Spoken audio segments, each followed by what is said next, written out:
Mndawe utfolwe nelicala elikuhlela kubulala bantfu labasikati labasihlanu. Litfumbuta utfolwe angcwabe emkhatsini lengashoni kwatsi loyedwa watfolwe egumbini lakhe lekugeza. Libambela lelijaji Dennis Grayling umgwebe dzilika jele. In the result, this court sentences you as follow. Count 1. The murder of Elina Toki Klaka. You are sentenced to life imprisonment. Imindeni yalaba lababulewe isamukelo lesigwebo. Kepha imindeni lemibili kulesihlanu isengakangcwabi tinentayo.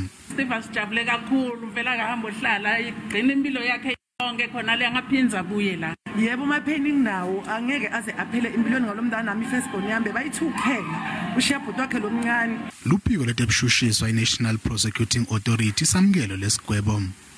Siyajabula njengekhunya lezoshushiso ukuthi ubulungiswa benzekile kuleli cala. Leli cala lingahle liphotfuliwe kepha imindeni lemibili kulesihlanu isamele imiphumela elihlolo lekufanisa buhlobo iDNA kude ikhone kungcwaba tinentayo yendlule kulesimo lebukene naso.